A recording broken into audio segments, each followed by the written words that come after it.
so anointed, what you just shared with the listening audience. This is totally changed someone's mindset. And I want Candace to expound on it, but before I bring Candace back on, expound on that. Sarita, you are changing the trajectory of leadership. You are changing the whole paradigm of leadership. And even when you mentioned about reciprocity and building reciprocity type of relationships, people have to realize that even in a ministry, like you would just mention about in a ministry, sometimes we give away everything. And then you feel so drained and you don't know what direction to go in. So what you share is such wisdom, truly wisdom. This is need to be heard, even with some of the people in the ministry as well.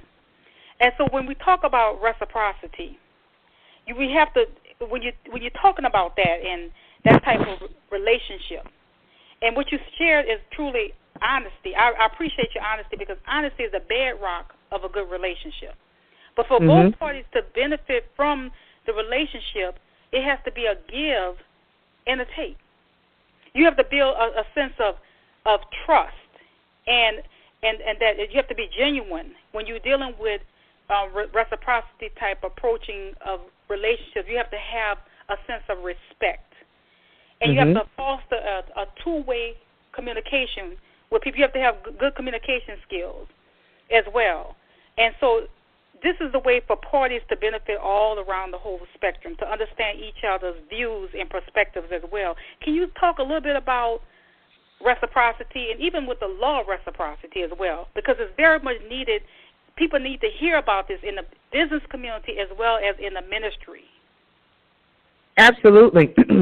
One thing that as leaders we cannot do is have that tyrant mentality, that we walk around, we beat our chest, and we yell out demands and expect people to do that. You know, that mindset is gone. That tyrant leader, you're going to be by yourself. So I tell leaders all the time, serve people. Serve people and they will serve you in return. For myself, I have chapters all around the world with my program. I have the Get Coached Up Society, where we actually host workshops every month, the third Saturday of the month, to build up business owners. And we do it in a way that the leaders, I'm not the leader there. I'm training them. I'm equipping them.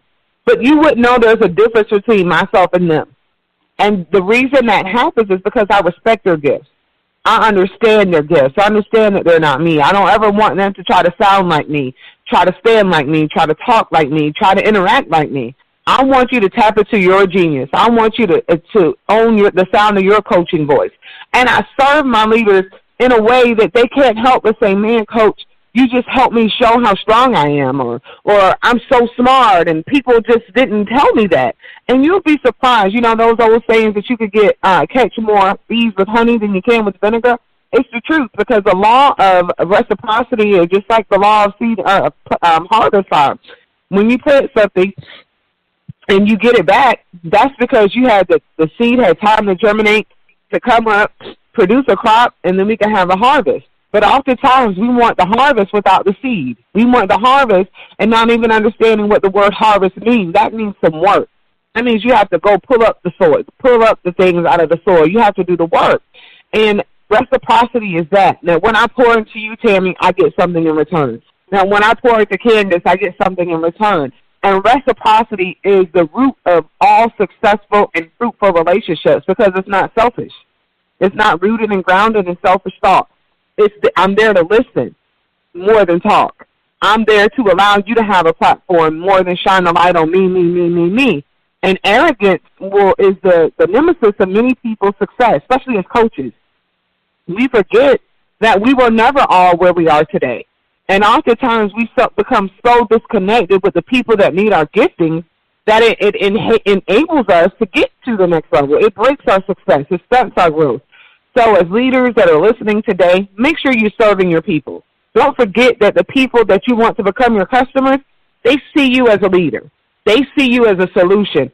Don't ever break a person's trust. Don't ever break a person's faith, but serve them. Serve them with your words. Serve them in how you respond to their requests, especially as a coach. Make sure that you allow them to feel as if they're a gift to you, not you just being a gift to them. That is fantastic. There you go. I believe Candace can expound on that as well. Sarita Pittman. Let me tell you something.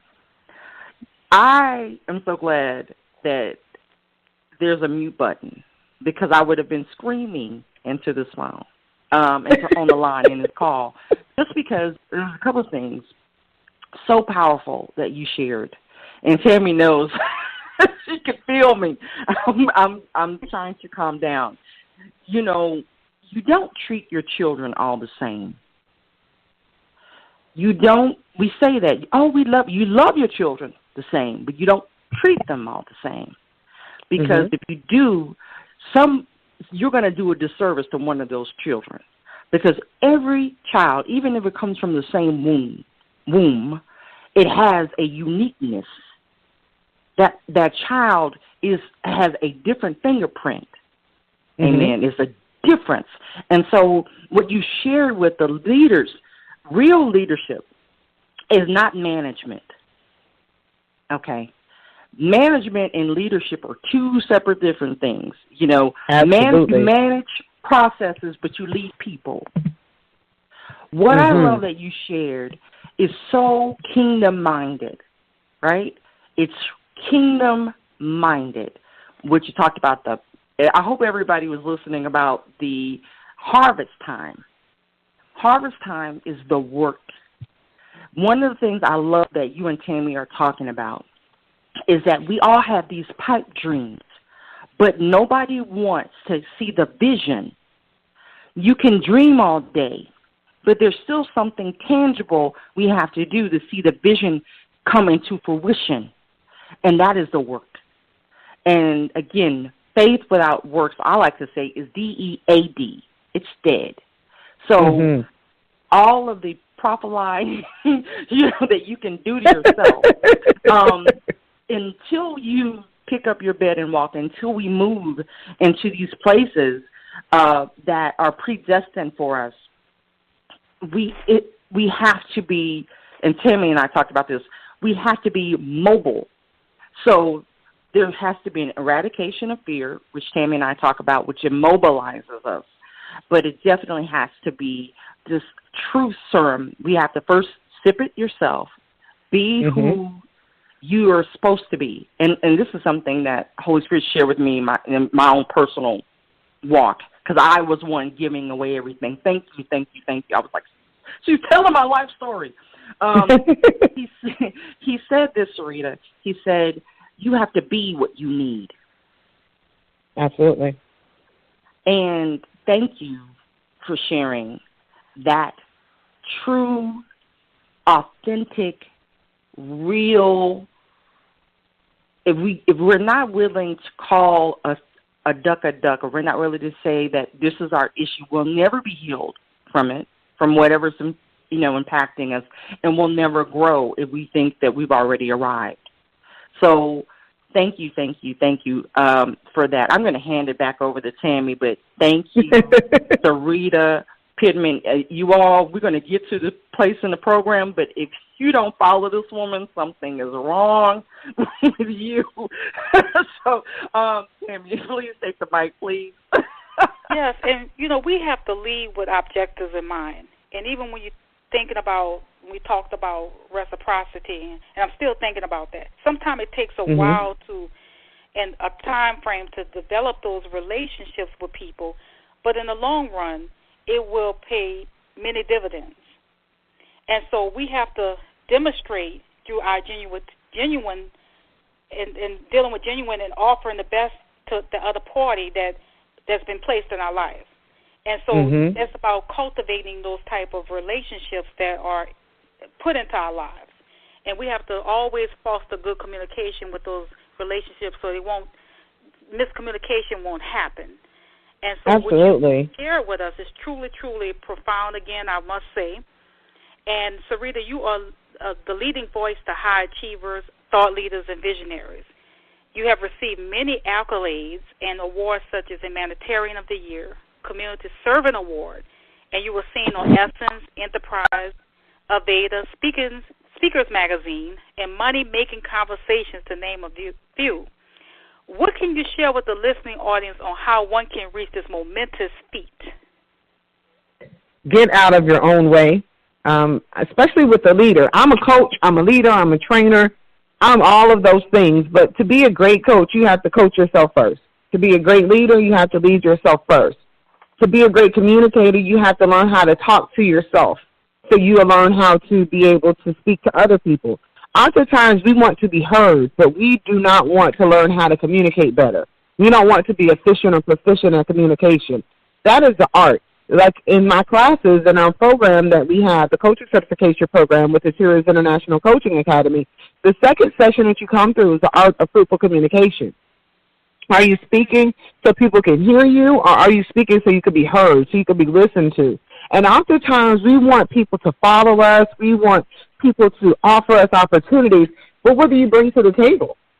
And we come empty-handed many times, and we have our hands out, but ultimately our hands are closed, because we talked about the topic of today's show was reciprocity. You give me an opportunity. Do I respect that opportunity? What do I do with the opportunity back to you? What do I give back to you? And even if it's a thank you, I just tell people all the time, God has opened doors for me because I have appreciated the ones that weren't even a door. They were mouth holes that God opened for me, and they were so small, but I was so grateful for every opportunity. I'm not above anything. I'm not below anything, but I'm not above anything either. So I tell people, you want God to give you more, be grateful for what you have. Serve God well with what you have. Don't hide your talents. Don't bury your talents. Don't be the one that's always comparing what gift you have in comparison to what they have. You don't know the cost of their oil. So use the oil you have and make it work. So if anyone wants to get to their best level, definitely educate yourself. Learn how to be a great, effective, and a great communicator. Learn how to be a receiver and a giver.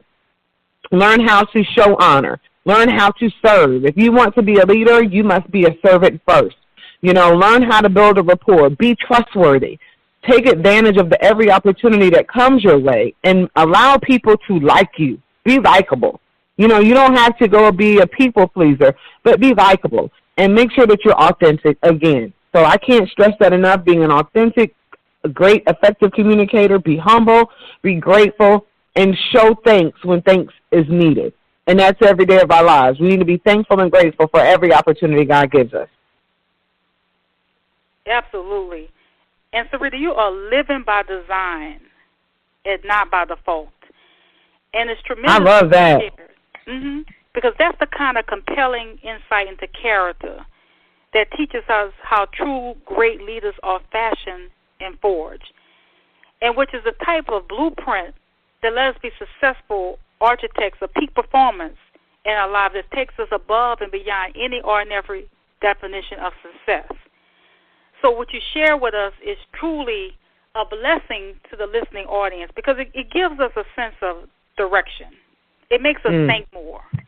And this is the first time that we really talked extensively on the radio show about the law of reciprocity. And it's very much needed to be talked about, because so many people are just takers. And so you have to find that type of balance in your life, that surround yourself with people who want to be givers. Givers as well, so everybody can benefit from the relationship. So Absolutely. I appreciate your transparency, because it's very much needed. It shines a beacon of light on the situation. And so we really appreciate that. So let's talk a little bit about gaining from the pain. Can you give us an example in your life where you were able to gain from the pain by turning a situation of adversity to your victory in your life?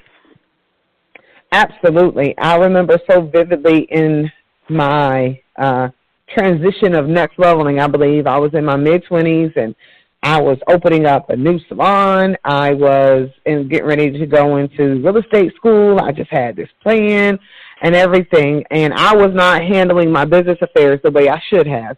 I was not on top of accounting and different things like that like I really should have been. I was just making money, thought I was handling business at that level. That's where I was, and in a matter of 72 hours, I lost almost 6 figures, and my life changed. At that moment, I had a huge clientele.